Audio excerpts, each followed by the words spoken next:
This is Neural Newscast. Here is the Week in Review for Sunday, August 16th, 2026. From Neural Newscast, I am Peter Rowan. And I'm Isabel Moreno. The week began with a significant shift in Middle Eastern diplomacy. Israel has officially rejected a 15-point peace proposal for Gaza, which had been announced by United States President Donald Trump. Prime Minister Benjamin Netanyahu stated the Israeli military will not withdraw until Hamas is fully disarmed. The move adds fresh uncertainty to the region as Netanyahu prepares for elections this October. This refusal coincides with an intensifying standoff in the Strait of Hormuz. Iran has issued strict new demands for reopening the waterway. Tehran is demanding the release of frozen assets and a permanent end to the war with its allies.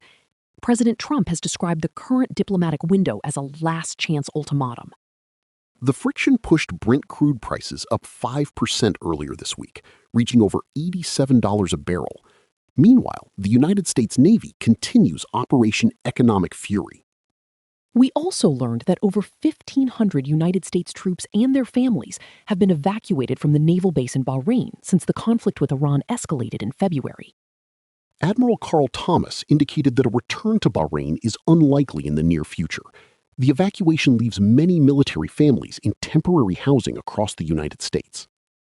Commercial shipping traffic in the area has plummeted to just 8 vessels per week, compared to the usual 130 per day. This comes despite United States claims that the waterway is clear of mines.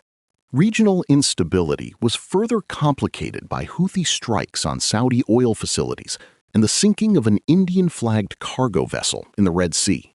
In response, Iran has reportedly tripled its drone production. Reports suggest they have maintained roughly 70% of their missile stockpile, despite months of targeted United States and Israeli sorties. While high-level negotiations continue in Oman, the path to a formal ceasefire remains highly contested by all parties involved. Moving to the war in Europe, Ukraine has significantly expanded its long-range drone campaign against Russian energy infrastructure. One of the deadliest strikes occurred in Nizhnekamsk. 13 people were killed when a drone hit the Tanovo oil refinery, located over 1,100 kilometers from the Ukrainian border. Kyiv also confirmed a successful strike on a petrochemical complex in Siberia. The facility produces essential aviation and rocket fuel for the Russian military.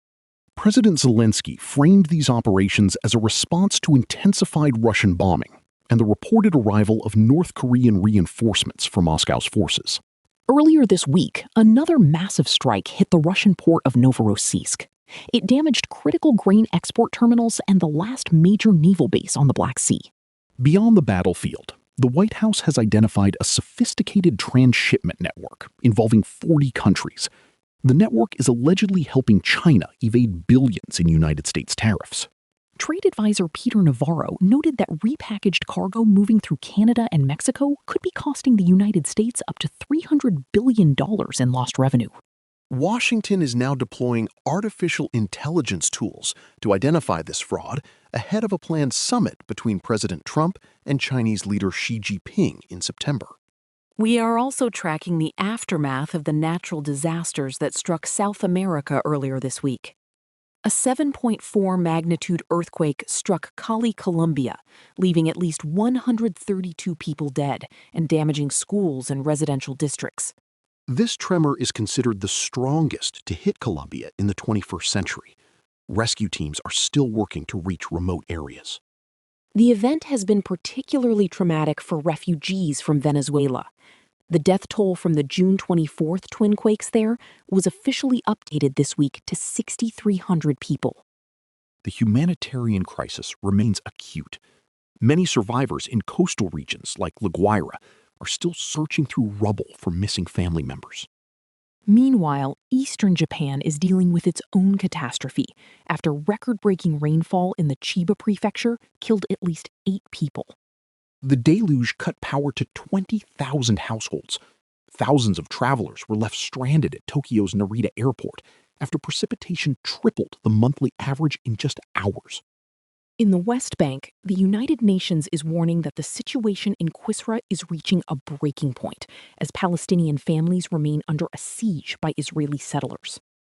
Turning to legal developments in the United States, a Nevada judge dismissed forgery charges against 6 Republican electors earlier this week.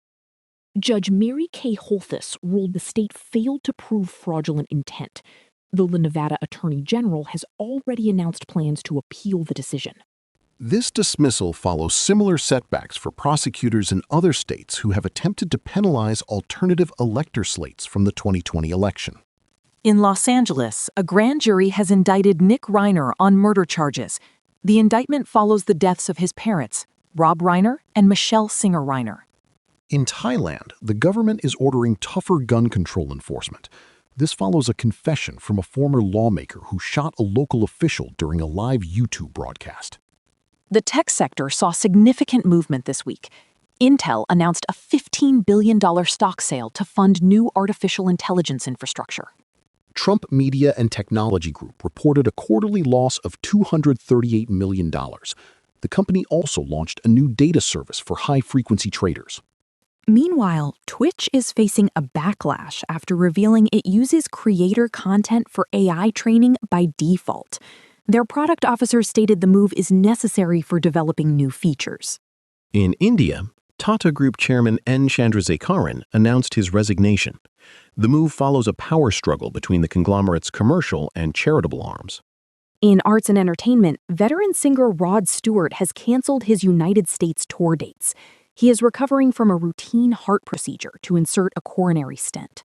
Stewart's doctors have advised a 4-week rest period. The 81-year-old says he is already on the mend and hopes to return for his Mexico shows in September. We also learned that Burgas, Bulgaria will host the 2027 Eurovision Song Contest. The decision follows a rule change that bars nations in active conflict from hosting.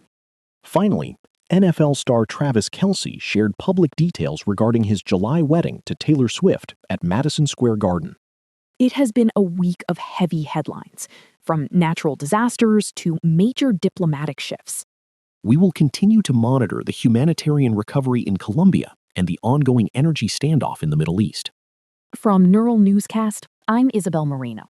And I'm Peter Rowan. Neural Newscast is AI-assisted, human-reviewed. View our AI transparency policy at neuralnewscast.com. Thanks for listening.